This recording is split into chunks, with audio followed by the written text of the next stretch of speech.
La sesión de hoy y vamos a ver, son los últimos ejemplos empíricos, vamos a ver algo de 4 países que normalmente se supone que son multinacionales, que en realidad, bueno, la realidad siempre es más compleja y difícil de definir. Vamos a ver Indonesia, Rusia, Canadá y Suiza. Y con eso terminamos la parte, digamos, empírica. ¿Por qué creo que debemos, aquí en Bolivia, a miles de kilómetros de distancia, ocuparnos unos pocos minutos por Indonesia? Es el 4º país más poblado del mundo, con cerca de 300 millones de habitantes, por detrás de la China, India y Estados Unidos. Y según todos los estudios existentes, estimado público, Indonesia va a ser, en este siglo XXI, va a ser una gran potencia. No solamente por su potencial demográfico, que es muy alto, sino porque es un país muy rico en recursos naturales, es un país minero con una excelente base agrícola, excelente, y también es un gran productor de petróleo. Y además está situado entre la China y la India, entre el Océano Índico y el Pacífico, está muy bien situado para el comercio mundial, que como ustedes saben se ha trasladado una buena parte a la región pacífica, a la región del Océano Pacífico. El Estado, la constitución del Estado de Indonesia y su formación nos puede dar algunas luces sobre cómo es un Estado plurinacional en la realidad. Me adelanto con una especie de sentencia. Es un Estado en el fondo unitario que permite vagamente, levemente, algunos elementos autónomos, pero no es un Estado plurinacional, pese a que está constituido por un sinnúmero de poblaciones con religiones, credos sociales, ocupaciones, etcétera, muy diferentes entre sí. Por ello, tal vez deberíamos mencionar algunos detalles históricos. En el territorio de lo que hoy es Indonesia ha aparecido uno de los esqueletos más antiguos del ser humano, el hombre de Java. Java es una isla en medio del archipiélago que es Indonesia. Lamentablemente no tengo aquí un mapa para mostrarles. Es un archipiélago con cientos de islas. Y la isla central, no la más grande, de ninguna manera la más grande, es la isla de Java. Y esta isla de Java representa 3/4 partes de la población total del país. O sea, 3/4 partes viven en una sola isla de tamaño mediano. Las islas más grandes son Sumatra, Borneo, Celebes, Papúa Nueva Guinea. Porque esa isla de Java tiene unos suelos agrícolas extremadamente productivos. Es decir, desde la antigüedad estos suelos agrícolas de Java son mundialmente famosos por su calidad. Y por eso en esa isla se concentra una gran parte de la capital, de la población, y allí también está la capital actual de Indonesia. Hay planes para trasladar la capital a la isla más grande, a Borneo, para hacer algo de descentralización. En lo que ahora es Indonesia han ocurrido varios modelos civilizatorios, no voy a aburrir a ustedes con detalles, varios imperios que duraron siglos, pero para nosotros lo importante es cuando los europeos entran a Indonesia e introducen la modernidad y el Estado moderno. Y eso ocurre, estimado público, en el siglo XVI. Indonesia, desde el punto de vista de los europeos, es descubierta por los portugueses, grandes navegantes, de eso no hay duda. Hoy es un país pequeño y sin importancia, sin gran prestigio cultural, etc., pero en el siglo XVI era una gran potencia. Los portugueses buscaban, igual que los españoles, especias, o sea, condimentos. Durante toda la Edad Media y antes, la comida había sido insípidamente aburrida y las especies en Europa en esa época no se podía producir. Pimienta, clavos de olor, etcétera, etcétera. Y en Indonesia, un grupo de islas, que vamos a ver ahora que es un grupo muy problemático de islas, las Molucas, eran en el siglo XVI la principal fuente de las especies.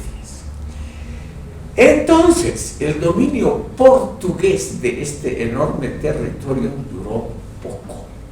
Los holandeses, mejores navíos, mejor ejército, mejores habilidades logísticas, desocuparon a los holandeses y durante cerca de 400 años dominaron el archipiélago. Entonces, tenemos aquí, ya en el inicio, una pequeña paradoja histórica. Un país relativamente pequeño, como es ahora Portugal, máximo 10 millones de habitantes, dominó durante siglos a 300 millones de indonesios, que en esa época no se llamaban así. E igual que en la India, han sido los holandeses los que han creado la unidad de las islas.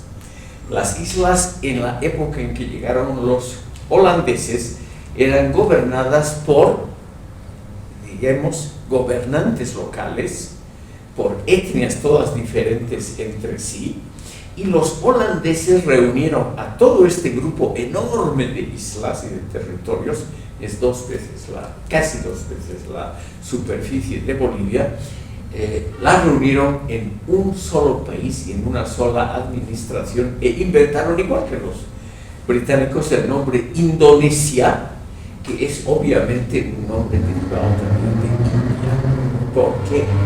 Porque hasta hoy existe una población de religión hinduista y de habla brahmánica en la isla de Bali.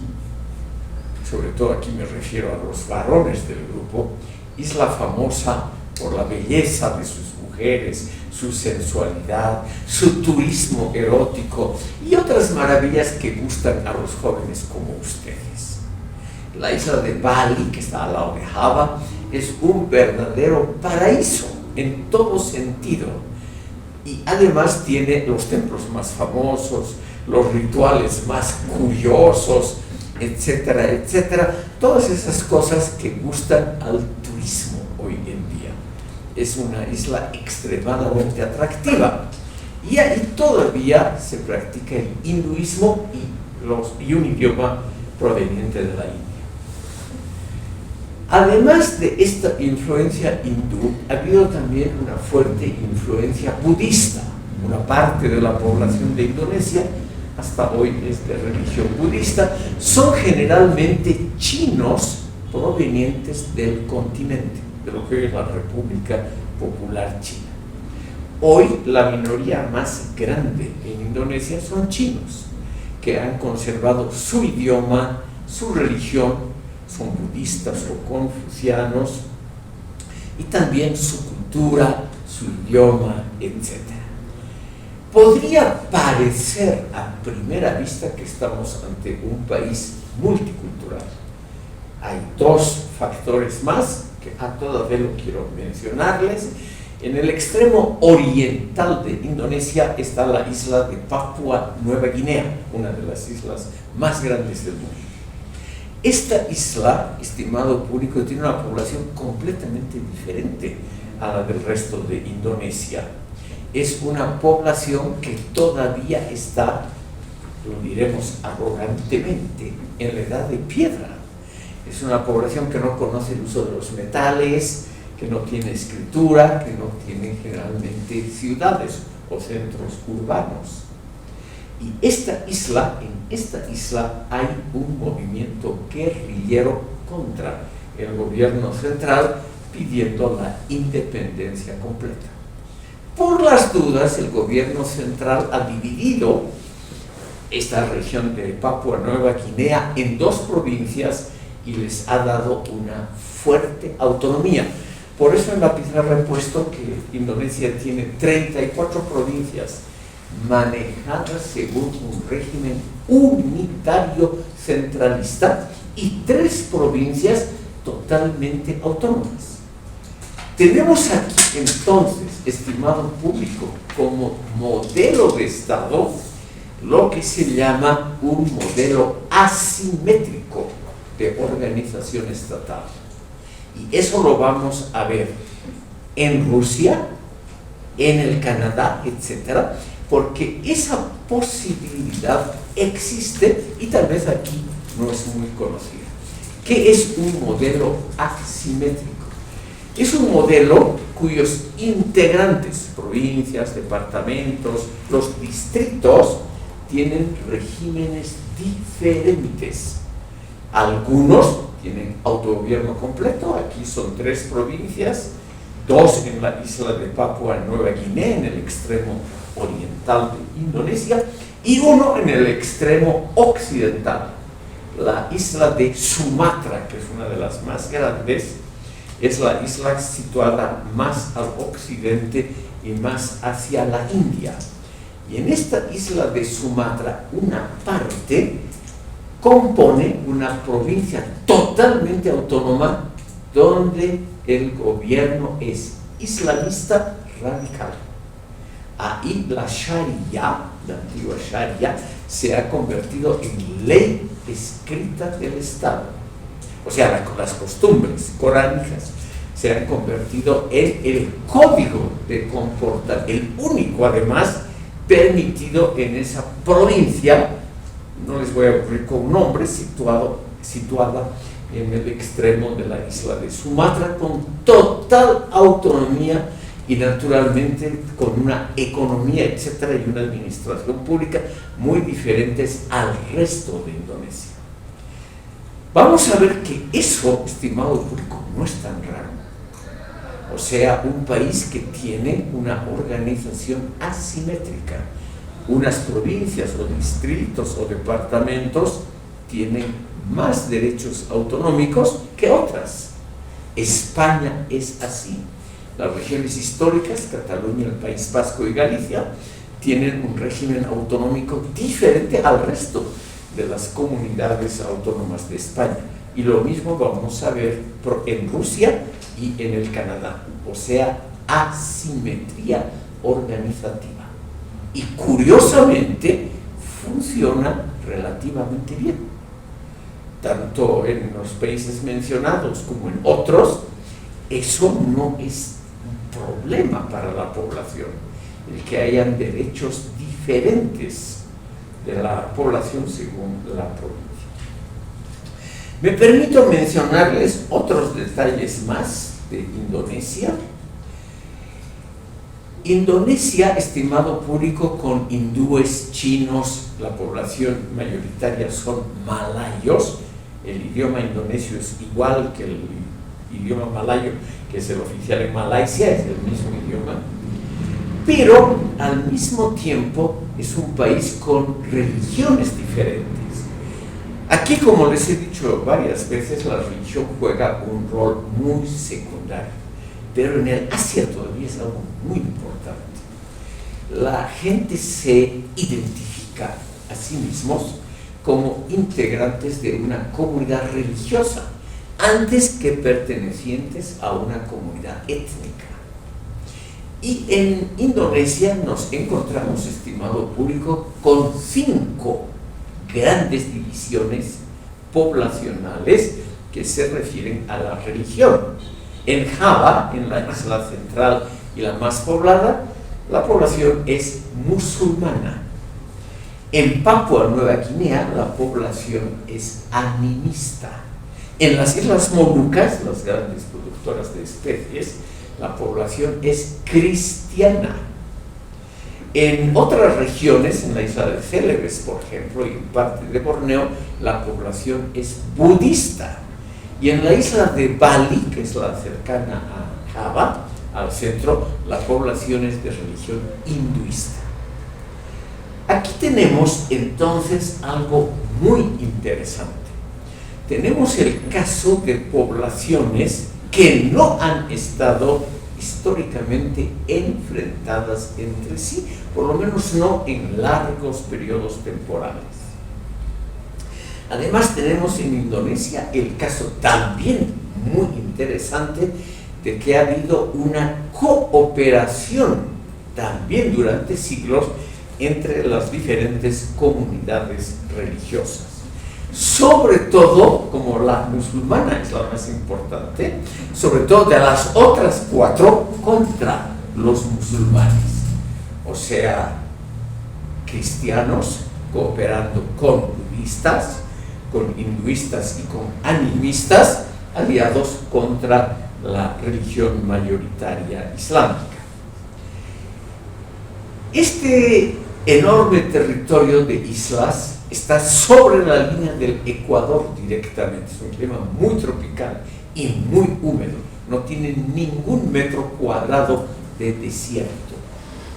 O sea, para la agricultura y para actividades similares, ganadería, realmente es una situación muy favorable.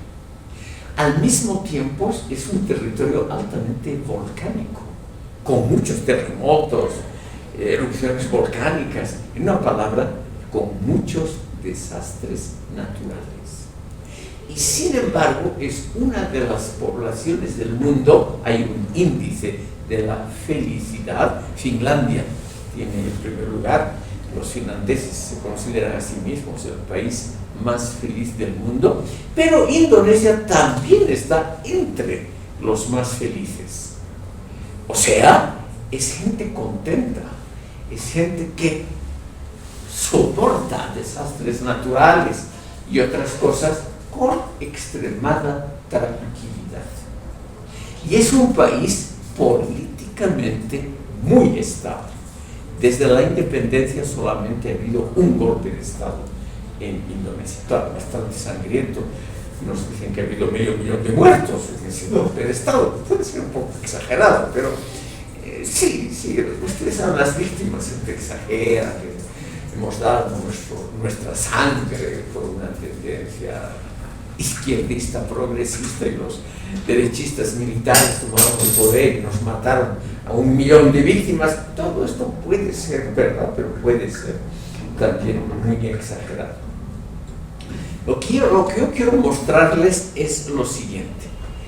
El país se comprende a sí mismo, la propaganda, la educación, el sistema académico universitario, se comprende como plurinacional, plurireligioso y plurilingüístico. Pero al mismo tiempo, estimado público, la constitución del país es estrictamente unitaria, centralista, con la excepción de esas 3 provincias que curiosamente nunca han tratado de separarse del país madre, digamos, pero para evitar problemas mayores se les ha concedido esa curiosa autonomía.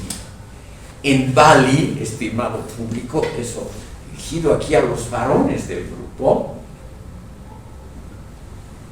es muy famosa la isla de Bali, entre otras cosas, porque las mujeres caminan en vía pública casi desnudas, lo cual es inimaginable en el estado, en Sumatra, en el estado de Aceh, donde rige la ley islámica y las mujeres, en medio de ese calor y esa humedad, tienen que llevar una burka, o sea, una especie de túnica que les cubre de la cabeza a los pies, que solamente tiene una pequeña rejilla para los ojos. Es decir, el lema de Indonesia en su escudo es la unidad en la diversidad. Y posiblemente esa sea la verdad. Para terminar, no quiero aburrirlos a ustedes con estos datos. Indonesia, estimado público, como es un país tan rico en recursos naturales y una población tan grande, va a ser posiblemente un país a tomar en cuenta, como Brasil, México, la India, tal vez Sudáfrica, a lo largo de este siglo, porque tiene muchos elementos para convertirse en una potencia del futuro. A ver, señor García y luego el señor Sacán. Sí, sorprende, ¿no? Una población tan diversa, religiosamente diversa, donde se ha mantenido una unidad. No sé si me estoy confundiendo, pero no sé si la isla de Timor forma parte de Indonesia. ¿Perdón, la isla de Timor? Sí, es parte de creo que allí surgió algún movimiento independentista que sí, exitoso. Conflictividad, y creo que se ha logrado, no sé si independizar o está administrado por la ONU. No sé cuál ha sido el factor, en todo caso, que ha diferenciado Timor de las otras regiones que al parecer no tienen perspectivas de deseo. Por las dudas anotaré el nombre, es un caso políticamente muy interesante.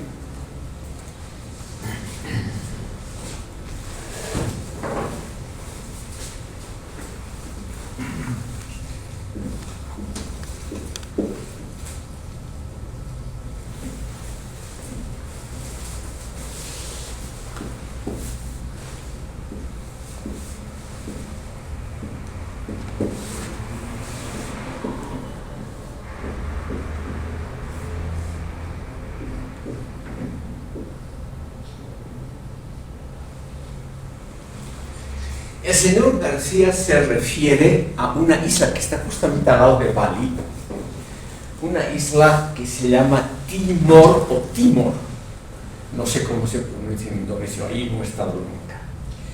Esta isla se divide en dos mitades más o menos simétricas, completamente diferentes entre sí. La parte occidental es musulmana severa y la parte oriental es católica. En la parte occidental se habla indonesio, o sea, un idioma derivado del malayo, y en la parte occidental se habla portugués.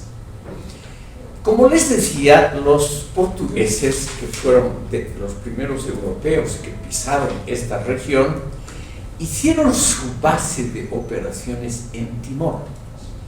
Y esta fue una colonia portuguesa que los holandeses nunca pudieron conquistar. Y esta colonia, recién en 1975, fue ocupada por los indonesios.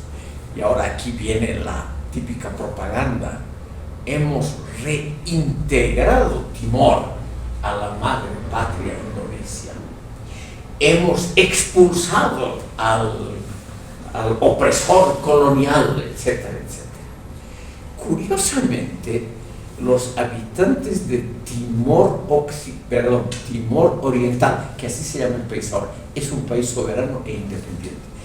Timor Oriental, estimado público, iniciaron una guerra de guerrillas exitosa. Es un país chiquito, no llega a 1 millón de habitantes. Y ha durado unos 10 años la guerra, Timor pudo sobreponerse al poder centralizador de ese gran país. Y al final, Indonesia tuvo que admitir y reconocer la independencia de la mitad de la isla, que se llama ahora República de Timor Oriental. La guerra de la independencia fue dirigida, no es ningún fenómeno raro, ustedes deben conocer, por un sacerdote izquierdista, por el obispo católico, que tenía fuertes tendencias similares a la filosofía de la liberación. Y al final consiguió, y evidentemente es un país soberano e independiente. Indonesia es una cosa muy curiosa, estimado público. La isla más grande se llama Borneo, que está en el centro, más o menos, del archipiélago.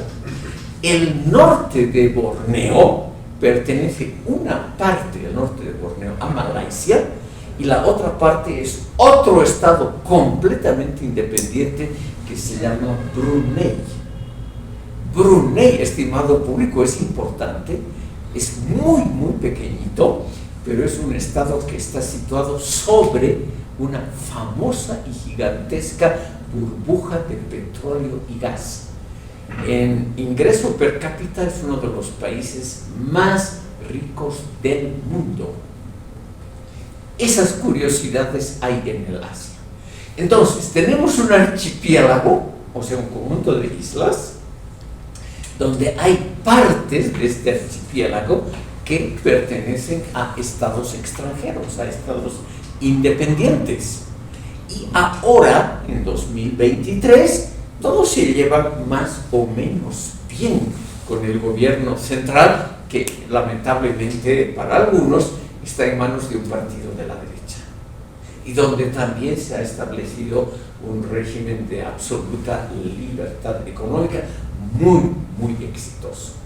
Por una razón muy simple: los trabajadores indonesios ganan menos que los chinos. Entonces muchas industrias se han afincado en Indonesia porque los costos laborales en la China ya son a veces muy altos. Eso pasó también en Vietnam, en Camboya, Laos, etc.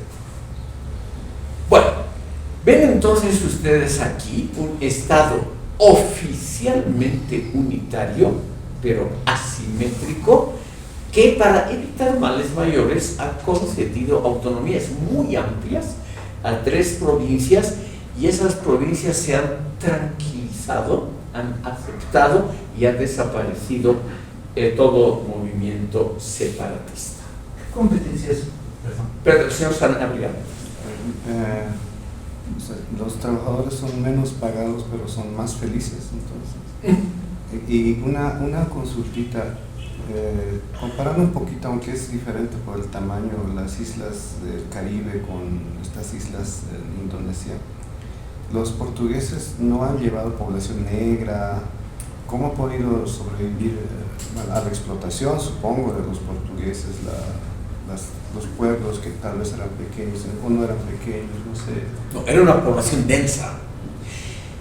Han sobrevivido por una razón muy comprensible. En Timor y en otros pequeños enclaves que tenía Portugal en la región, hasta 1998, Portugal también tuvo un enclave en la China, Macao. Macao fue devuelto a la República Popular China recién a fines del siglo pasado, o sea, hace relativamente pocos años. Y tuvo 3 enclaves en la India, que conforman ahora ese estado de Goa, donde se habla todavía portugués. Los portugueses han tenido un imperio colonial muy grande y solamente han tenido esclavos en Brasil. No ha habido esclavitud ni en Timor, ni en Macao, ni en Goa, ni en otras provincias, en otras posesiones portuguesas. Ahora, ¿por qué son felices? Ayuda naturalmente el clima. Contribuye también unas prácticas religiosas, aunque sean musulmanes, relativamente liberales. Salvo en esa provincia que es muy severa, esa provincia de Aceh, en el extremo occidental, en la isla de Sumatra, las mujeres no van veladas, la población, lo cual los hace muy agradables, están muy dedicados a cosas que en el mundo musulmán son penadas: música, baile, diversión, erotismo.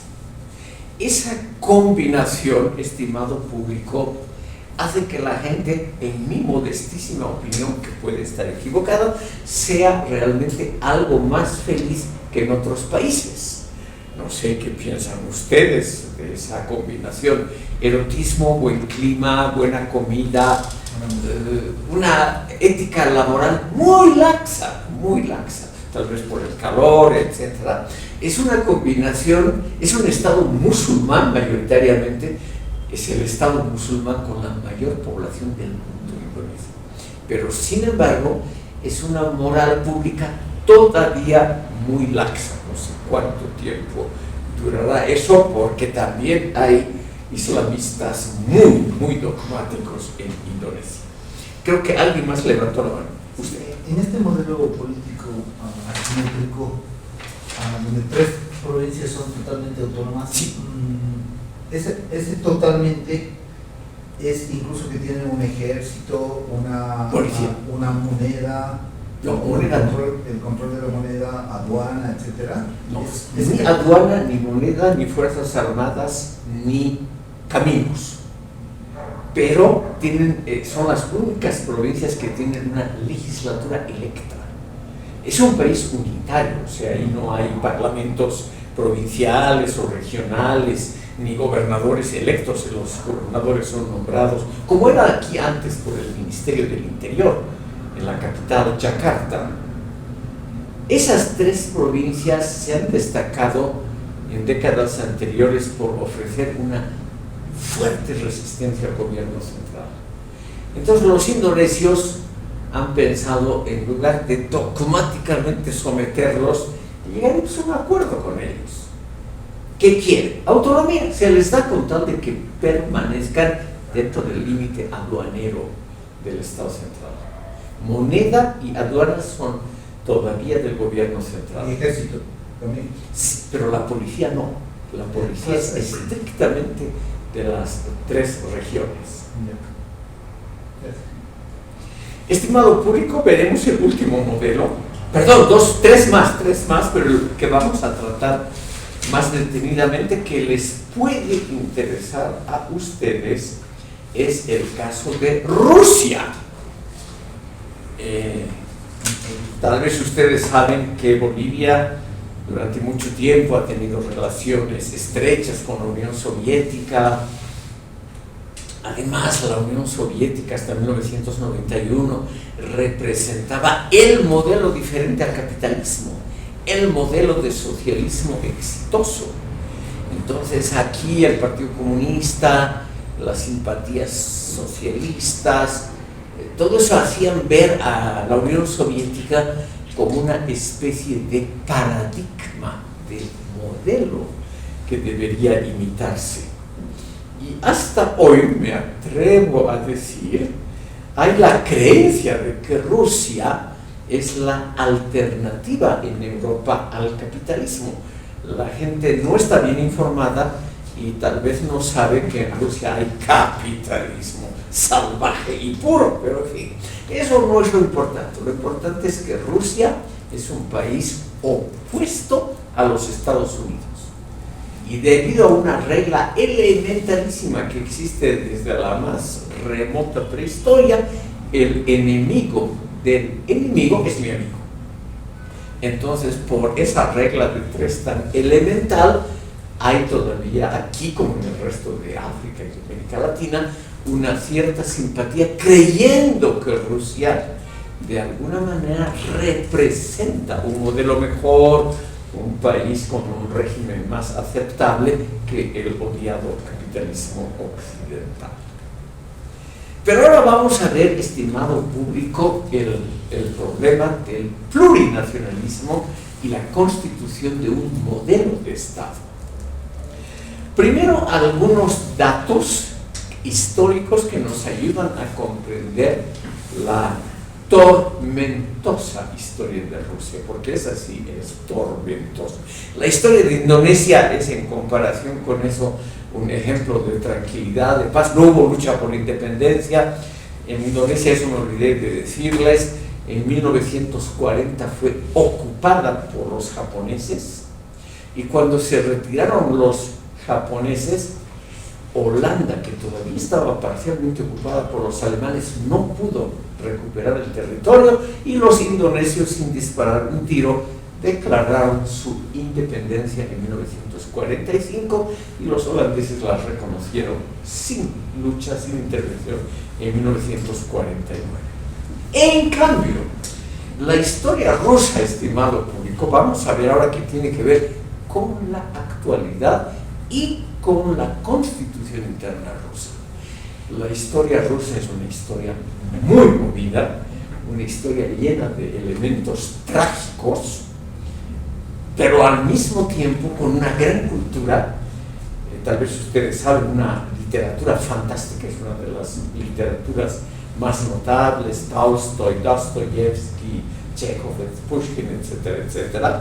Es uno de los pocos países que ha desarrollado una ópera autónoma y en muchos sentidos es realmente un país muy, muy interesante.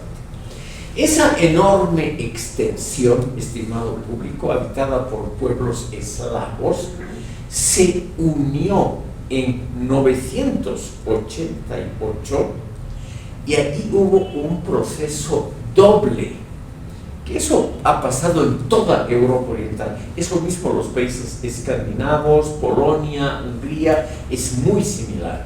En ese siglo X después de Cristo, esos países se han cristianizado y simultáneamente las poblaciones se han vuelto sedentarias, o se han empezado a vivir en centros urbanos. Es realmente un cambio muy notable. Ustedes imagínense lo que era Rusia antes, o sea, una enorme extensión cubierta de bosque, con seguramente pequeños feudos nómadas todos, en luchas permanentes entre sí por el dominio del territorio, pero llega un príncipe poderoso, mejor dicho, me corrijo, una mujer poderosa, que los une. Ella se hace bautizar, y como es la soberana, los otros millones de rusos aceptan ser cristianos. Pero, y aquí viene lo que hasta hoy es importante, Rusia es cristianizada por el Imperio Bizantino y por lo tanto adoptan la religión ortodoxa hasta hoy. Yo no tengo nada contra los ortodoxos, estimado público. Las ceremonias, o sea, la parte estética, las ceremonias, las catedrales, la pintura, la escultura y la música es realmente algo muy, muy excepcional, de altísima calidad. Pero es también una variante del cristianismo, una variante dogmática, una variante que desde el primer día estuvo siempre muy unida al Estado.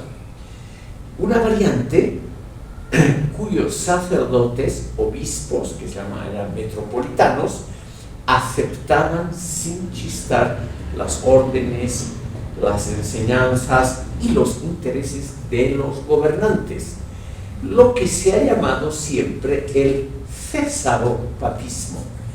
Césaropapismo, o sea, el gobierno de un César es lo mismo que zar.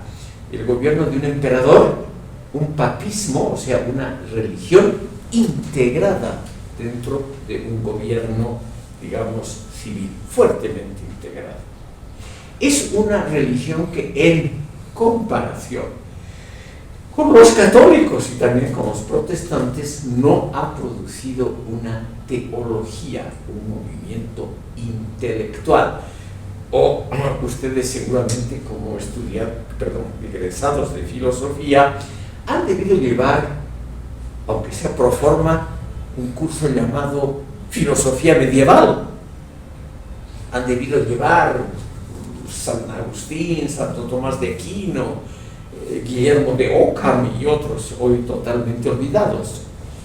En Rusia y en toda la religión ortodoxa, o sea, Rumania, Bulgaria, etc., no ha habido algo similar, no ha habido una teología, o sea, un esfuerzo intelectual en favor de la religión y para explicar fenómenos religiosos. Lo que ha habido es el dominio del Estado y una jerarquía eclesiástica sometida al poder del Estado.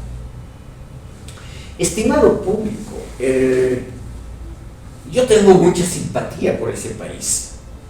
Entre otras cosas, ustedes pueden imaginar, las chicas rusas tienen la bien ganada fama de ser las más bellas del mundo. Así que sí es un argumento para tener simpatía a esa cultura. ¿No es cierto? ¿Qué opina usted, señor Sotomayor? Estoy de acuerdo con usted. Muchas gracias. Ese país, estimado público, como les dije, se formó en 1988 con su primera capital en lo que hoy es Ucrania, en Kiev. Y luego en el curso de los siglos, lo cual es también normal con el crecimiento, se separaron varios principados. En 1262 se fundó el Principado de Moscovia, o sea, Moscú, y ese es el núcleo actual de Rusia y fue de la Unión Soviética. O sea, algo centrado en Moscú y en una etnia que no era exactamente igual a las otras. O sea, no eran ucranianos ni bielorrusos, sino que era el corazón del pueblo ruso en Moscú, que todavía hoy es el centro y la capital de ese enorme país. Ese país, estimado público, se dotó de una constitución no escrita, monárquica absolutista. El gran duque de Moscú era el soberano absoluto. Él encarnaba todas las formas de derecho, todo lo que es justicia. No había parlamento, nunca hubo parlamento en Rusia, etc. Recién ahora hay un parlamento, electo además con pluralidad de partidos. Es una cosa muy, muy nueva, muy posterior a Bolivia, por ejemplo. En ese país, estimado público, ha habido dos zares. Zar es la abreviatura en el fondo de César, que era en el Imperio Romano uno de los denominativos del emperador. Empezó con un nombre de pila y se convirtió, lo que es lo más usual, en la formación de palabras, y se convirtió en una denominación de un gobernante. Dos zares tienen hasta hoy las simpatías tanto del régimen comunista como del actual gobierno del señor Putin. Esto es lo que voy a tratar de explicar, porque esto explica fácilmente el carácter actual de Rusia. En el siglo XVI, Iván IV, Iván el Terrible. ¿Qué hizo este Iván el Terrible? Unificó los territorios. Había una nobleza feudal muy fuerte. Él acabó, como lo hizo también en Francia Luis XIV, terminó con la nobleza y estableció solo el gobierno de él mismo. Y la segunda gran hazaña de Iván el Terrible fue la expansión a Siberia.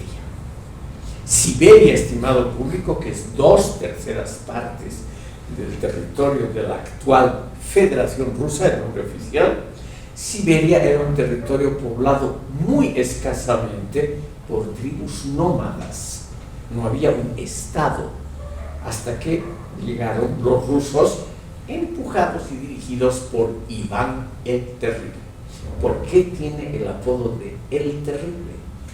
Porque él estableció algo típico de la cultura rusa, una policía secreta muy exitosa para controlar a sus propios ministros y asesores, para tener cabizbaja a la nobleza, para hacer una especie de supervisión sobre las creencias de todos sus súbditos. Entonces, tenemos no desde un comienzo, pero muy tempranamente, un gobierno altamente centralizado, sin autonomías regionales de ningún tipo. Región que era conquistada, e Iván el Terrible conquistó enormes extensiones, realmente enormes. Conquistó lo que hoy es el sur de Rusia, el oeste, avanzó hacia el mar Báltico y toda Siberia. No hay duda que era un gran estratega.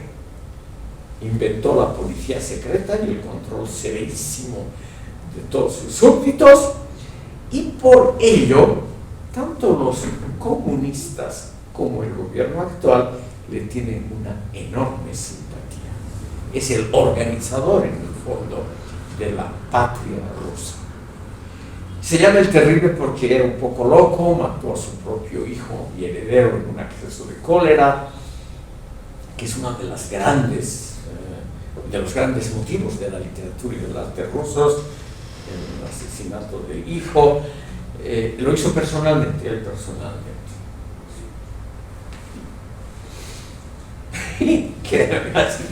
Fue muy divertido.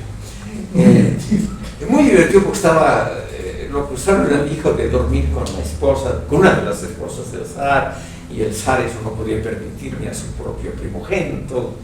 En fin, unas peleas familiares muy normales. Además, el hecho de que nadie podía poner en duda el vigor del zar, Iván el Terrible. Para los interesados en arte, que seguramente existen aquí, como el señor Castillo, hay una de las joyas absolutas del cine, la película Iván el Terrible, filmada en la época de Stalin y con la supervisión personal de Stalin. La película se llama Iván el Terrible, del director Sergei Eisenstadt. Es una película hermosa, de una calidad realmente excepcional desde el punto de vista estético.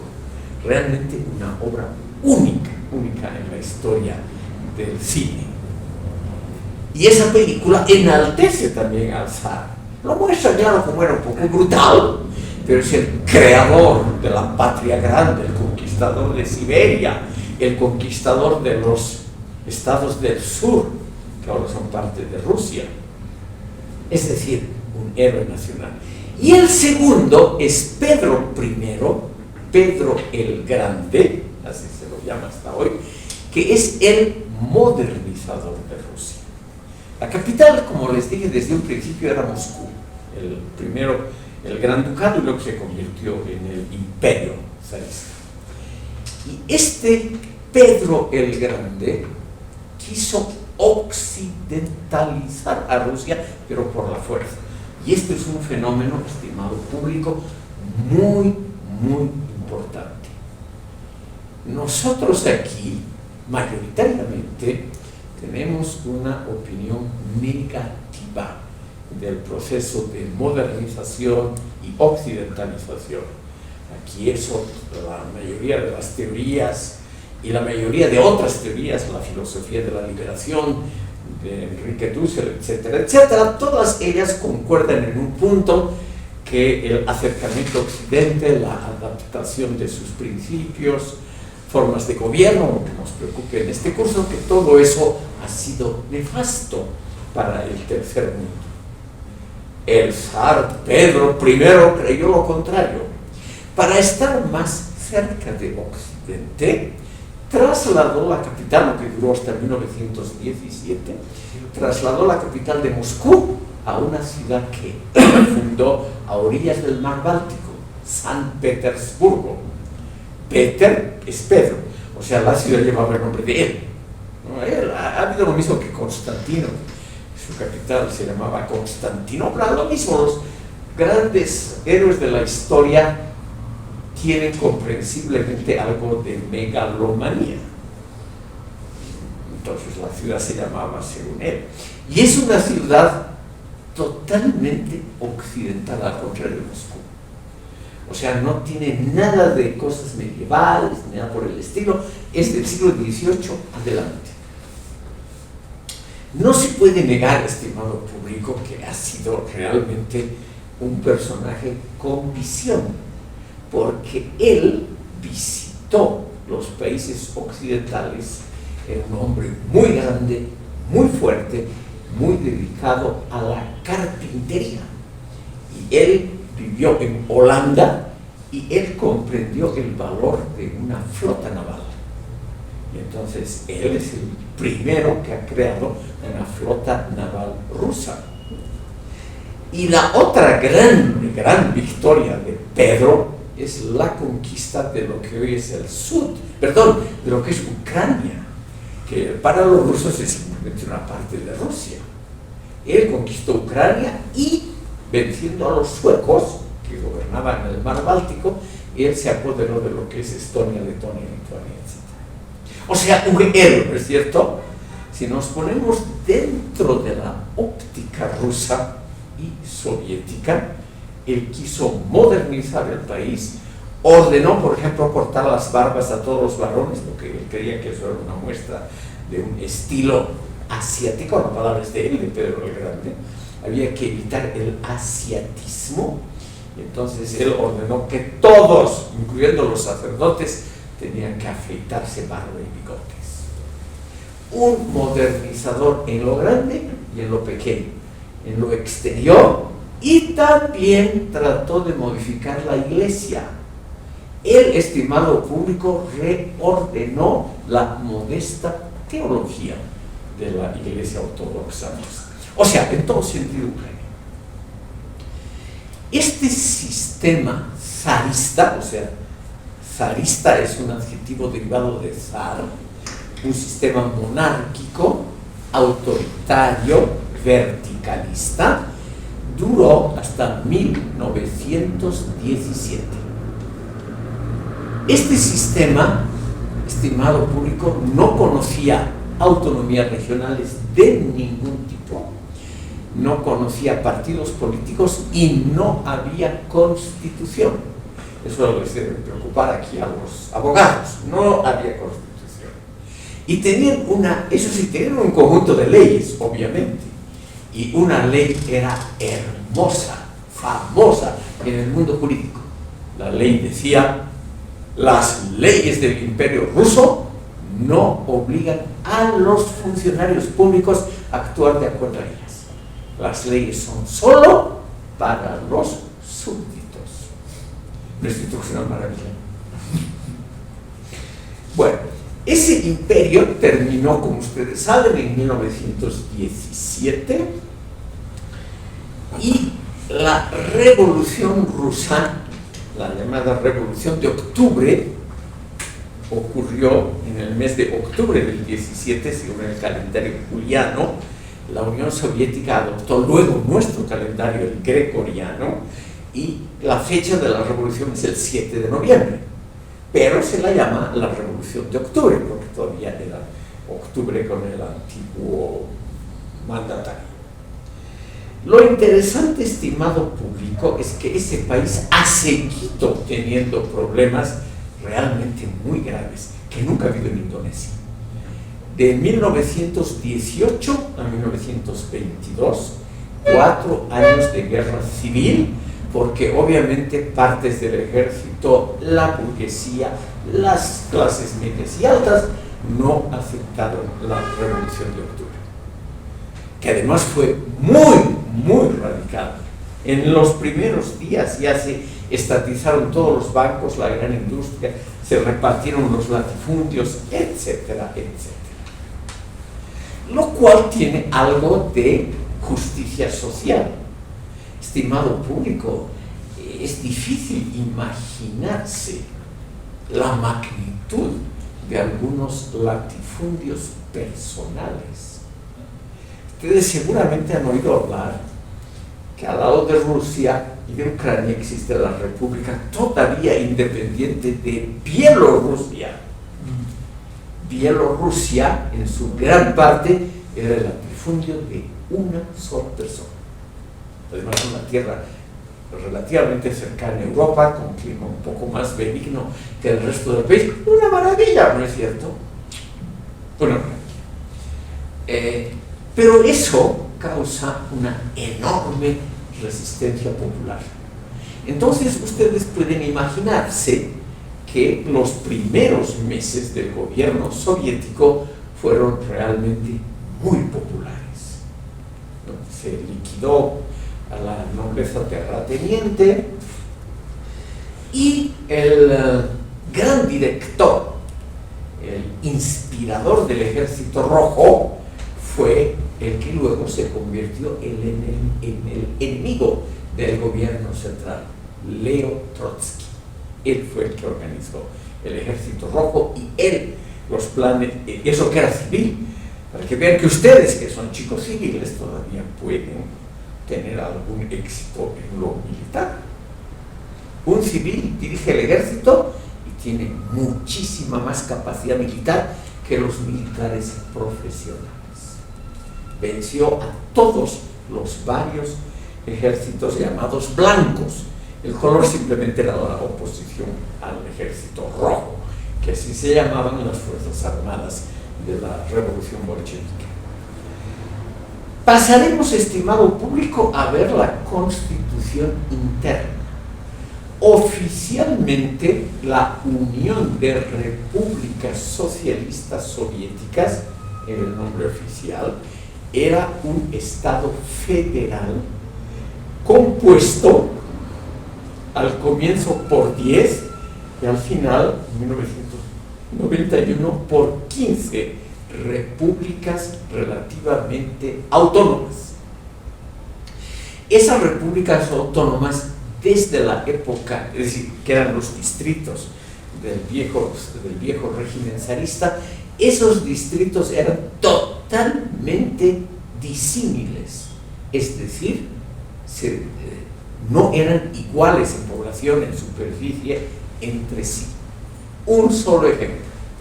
Había uno de esos sujetos, que ahora se llaman sujetos federales, que era Rusia, que era el 90% del territorio y el 80% de la población. Y en cambio habían pequeños estados, repúblicas soviéticas, Tayikistán, Uzbekistán, Turkmenistán, hoy son independientes, que eran repúblicas de pleno derecho igual que Rusia, pero naturalmente tenían muy poco que decir. Eso se nota, la falta de autonomía, estimado público, en dos hechos centrales. Primero, la rusificación del idioma. Tanto el gobierno zarista como el comunista y el actual, en eso todos son similares, no iguales, pero muy similares, fomentan una política de un idioma único. Eso no es nada raro, estimado público. La Revolución Francesa hizo lo mismo, el Estado monárquico británico también. ¿Quién habla galés hoy en día? O esos dialectos de la vieja Bretaña, nadie absolutamente, o sea, ha sido muy exitoso. Cuando yo llegué a Alemania, estimado público, en 1962, prácticamente nadie en el mundo académico hablaba un dialecto alemán, o idioma, porque habían enormes diferencias regionales. Ha sido lo mismo en Rusia. El servicio militar, la educación, la escuela, y luego los medios masivos de comunicación, la radio primero, luego la televisión, han actuado y actúan como una aplanadora cultural. Y entonces el idioma común en la Santa Rusia, en ese país tan grande, ellos se llaman a sí mismos. No es que yo ironizo, sino que ellos se llamaban siempre la Santa Rusia. El idioma oficial es sola y exclusivamente el ruso, aunque localmente está permitido el uso de idiomas regionales. Entonces, tenemos aquí el ejemplo más claro, estimado público, de un sistema federal multinacional que existe parcialmente solo en la teoría, y en la praxis existe la tendencia a la unificación bajo las directivas del gobierno central, que es obviamente en el campo de la cultura, la rusificación, el establecimiento de un sistema educativo exactamente igual en todas partes, etcétera, etcétera. Todo eso les cuento yo porque lo que existe ahora, la llamada Federación Rusa, que es el núcleo de la antigua Unión Soviética, disuelta en un día que no se puede olvidar fácilmente, el 25 de diciembre de 1991. Justo el día de Navidad, el país se disuelve. Es algo dramático, estimado público. Generaciones enteras vivían bajo la bandera roja, el régimen comunista, el partido único, la capital Moscú, un solo partido, un solo pasaporte, una sola cédula de identidad, un solo plan quinquenal para la economía, y de repente 15 repúblicas totalmente independientes, Ucrania una de ellas. Entonces eso es algo que algunos saludan jubilosamente, los que se han independizado, pero otros creen que es realmente una obra maligna. Tiene que haber sido el imperialismo, los malos, los perversos, los capitalistas, en fin, siempre se encuentra un culpable.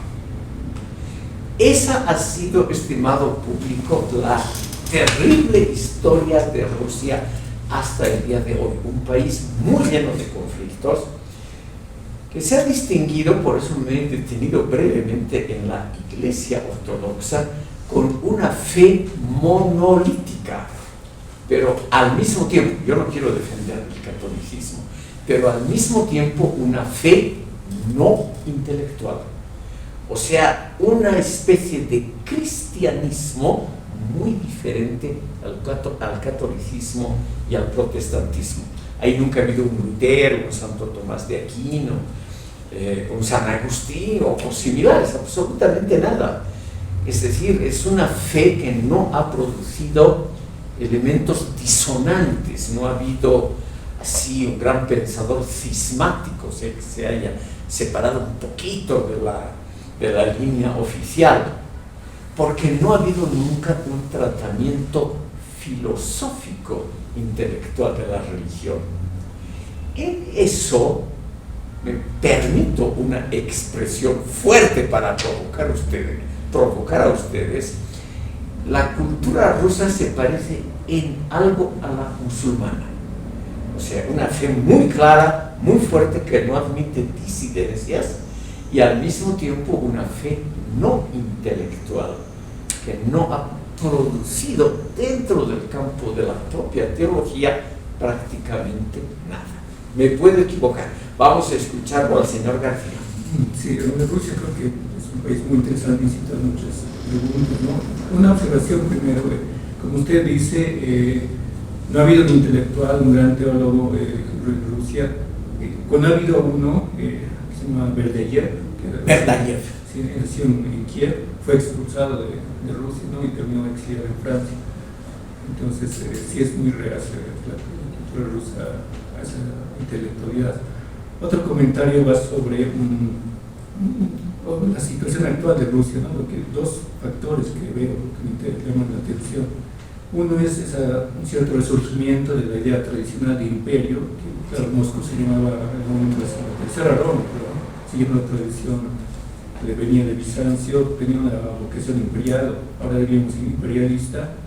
Hay un resurgimiento actualmente de eso, pero obviamente esto se hace en un contexto ya capitalista, ¿no? Incluso algunos dicen que el capitalismo de Rusia es un capitalismo mafioso, ¿no? Porque hay oligarcas, a veces hay las noticias que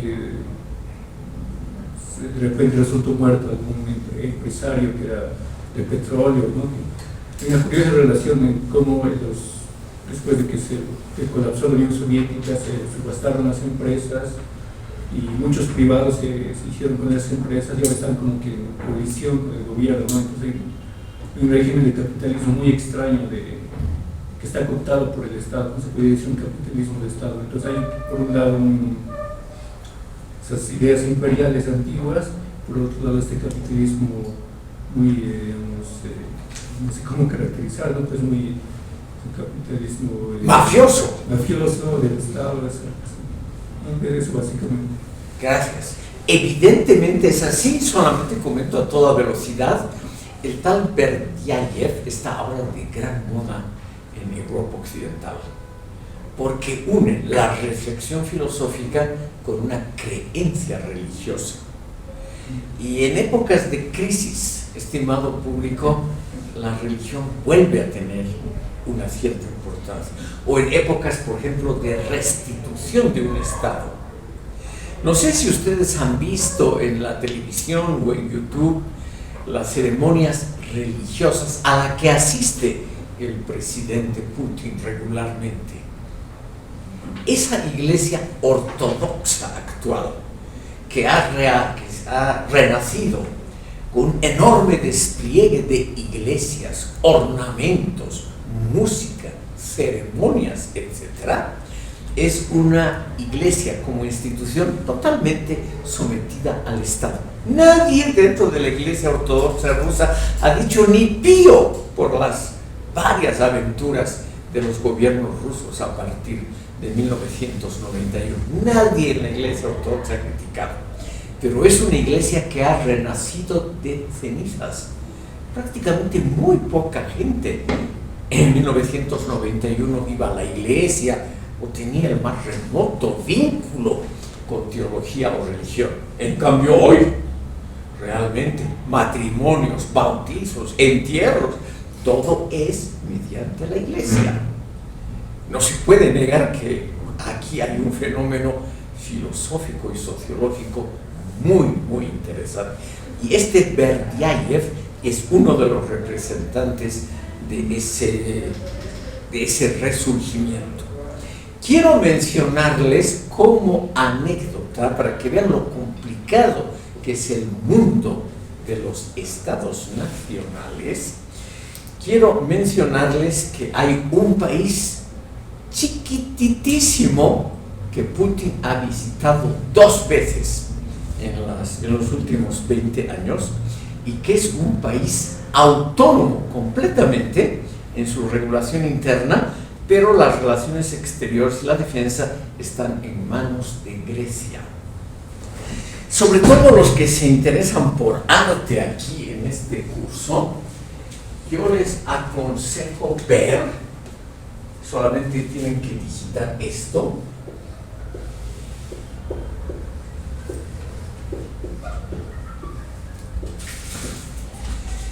el Monte Athos es un estado totalmente autónomo e independiente, tiene su propia policía, sus propias reglas, su propia legislación, que es curiosísima, y está dentro de Grecia. Pero las fuerzas armadas griegas, la policía, no pueden entrar al Monte Athos. Es una comunidad de monjes, es un estado monjil. Eso hay, estimado, no solo el Vaticano, que también como estado es algo muy curioso, sino este Monte Athos. Y otra de las curiosidades es que es un semillero de ideas para el renacimiento del mundo cristiano ortodoxo. Este país está habitado exclusivamente por varones, monjes. En el Monte Athos hay la prohibición absoluta de ingreso de mujeres y animales hembras. Fíjense ustedes las casualidades que hay en pleno siglo XXI. Y el Monte Athos y Grecia están siempre en conflicto con la Unión Europea porque no hay libre locomoción, no se puede entrar al Monte Athos si no es mediante una visa muy especial que se concede solo a los eruditos, a los expertos en el mundo ortodoxo, en arte o en la religión ortodoxa. Putin ha ido 2 veces y de ahí ha salido esa idea de una vinculación estrecha llamada cesaropapismo en la teología, que domina gran parte de la religión cristiana ortodoxa del mundo oriental. No es una situación como ha sido el papado, que ha tratado de dominar el mundo, sino que los ortodoxos se sienten bien como meros apéndices del aparato burocrático estatal. Entonces tenemos una religión que no ha tenido ninguna relevancia intelectual y que se ha distinguido hasta hoy por apoyar a todo gobierno de turno. o sea, con muy poca o nula autonomía de pensamiento. Creo que usted quería decir algo, no me acuerdo bien. Sí, en el periodo del zarismo nos decía que la práctica normativa era que los súbditos eran los que tenían que obedecer la norma y no los Sí, funcionarios. exactamente, era una ley explícita Exacto. del gobierno zarista. Sí, mi pregunta es si después con la revolución de octubre y posteriormente, ¿esto ha cambiado relativamente o ha cambiado absolutamente? Muy interesante su pregunta, me toca en curva, no sé qué decirle. Yo le diría a usted, señor Sotomayor, que obviamente esa disposición fue anulada inmediatamente, fue anulada ya con la Revolución de Febrero. Aquí se conoce sobre todo la Revolución de Octubre, por esas simpatías con el socialismo, etc. Pero un poquito antes, en febrero de 1917, el zar, como emperador Nicolás II, y el sistema monárquico fue eliminado por una revolución democrático-burguesa, la podemos llamar, que duró pocos meses, de febrero a octubre de 1917. Y ese gobierno, que se llamaba gobierno provisorio, anuló esa disposición. Pero esa es una respuesta incompleta. Yo le diría a usted que en la praxis eso sigue vigente. O sea, no es un Estado de Derecho, las autoridades pueden hacer y deshacer lo que les da la gana, independientemente de que Rusia haya firmado todas las convenciones de derechos humanos, todo eso. Sí. También Arabia Saudita, no significa nada, estimado público. La filosofía, que es lo que hacen ustedes, la filosofía se ha originado parcialmente cuando en la antigua Grecia unos tipos se dieron cuenta de que hay una brecha enorme, un abismo entre la teoría y la praxis, entre la retórica y la realidad. Y yo creo que ese es el caso muy claro de Rusia. Estimado público, para no tener que arrastrar ningún tema, quiero contarles lo final de Rusia. La actual Federación Rusa, que es el nombre oficial del país, se compone de 85 sujetos federales. O sea, da la impresión de que es un régimen federal, multinacional y multilingüe, porque en el actual territorio de la Federación Rusa se hablan, además del ruso, muchísimos idiomas.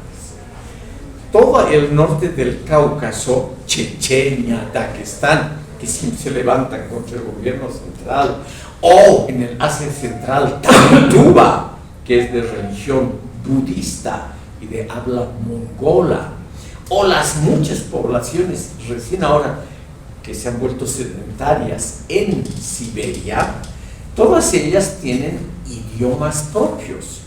Lo mismo en la frontera con Finlandia, hay una región autónoma, un sujeto federal que se llama Karelia, donde la población habla un idioma muy similar al finlandés. Pero el problema es el siguiente, estimado público. Si uno ve solamente la superficie, parece que estamos ante un sistema multinacional y plurilingüe de modelo de Estado. Y la realidad, que siempre es diferente y siempre es más sórdida que la teoría, la realidad nos muestra que hay una fuerte tendencia centralizadora, unificadora, rusificadora, en el caso de la Federación Rusa, que trata de unificar, moldear a todos por igual, trata justamente de evitar y eliminar diferencias lingüísticas, sociales, culturales y políticas.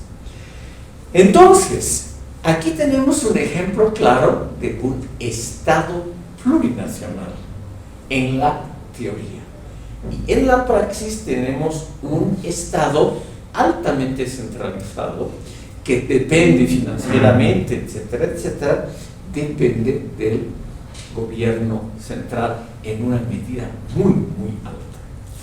En la Federación Rusa actual, que sigue siendo el país más grande del mundo en superficie, 17 millones de kilómetros cuadrados, o sea, 17 veces la superficie de Bolivia. En ese país, estimado público, oficialmente hay 85 parlamentos, 85 gobiernos elegidos por la base, pero no hay ninguna disidencia, ninguno realmente se ha destacado por hacer algo diferente a los lineamientos del Estado central. Por ejemplo, actualmente en Rusia, como es un sistema federal pro forma parlamentario, hay dos cámaras. Una, la Cámara Baja, la famosa Duma, ese nombre viene de muy atrás, son 450 diputados elegidos proporcionalmente por toda la población. Pero hay una Cámara Alta, todas las leyes tienen que pasar por esa Cámara Alta. Y esa Cámara Alta no son diputados o senadores elegidos, como aquí, por votación popular, sino que son nombrados, designados por los gobiernos de los 85 sujetos federales. No es algo tan raro. En Alemania es exactamente lo mismo. Alemania tiene hoy en día un parlamento con dos cámaras. La Cámara Baja, el Bundestag, es de elección proporcional popular, pero la Cámara Alta es una cámara de gente designada por los gobiernos en Alemania de las 15 unidades que tiene el país. O sea, designadas, son como embajadores, representantes de los gobiernos provinciales. Lo mismo en Rusia. Y esas cámaras, desde que existe Rusia como Estado totalmente independiente, desde 1991, nunca el Parlamento ha votado en contra del gobierno central. Nunca. Nunca ha impedido un nombramiento digitado por el gobierno central. Nunca ha propuesto de su seno alguna ley. Todas las leyes son propuestas por arriba, aunque los diputados formalmente tienen el derecho de proponer leyes, pero nunca ha habido eso. ¿Y por qué? Porque es un gobierno altamente centralizado y porque el gobierno central y el presidente Putin premian a los obedientes. Lo mismo en la China, mi estimado. Lo mismo en Vietnam, etc. Es decir, no es ninguna cosa muy excepcional en la historia de la humanidad, más bien es el modelo normal en la historia de la humanidad. Normal, el más habitual. Vamos a ver en la próxima sesión, vamos a terminar rápidamente Canadá, etc. Y vamos a entrar a un nuevo capítulo que son otro tipo de criterios para distinguir, analizar y clasificar modelos de Estado. Vamos a ver que hay otros criterios muy diferentes que estos que prescribe el curso, muy diferentes para clasificar y comprender a los modelos de Estado de hoy día. Aquí haremos la pausa y son bastante más de las 9. Les agradezco por escuchar.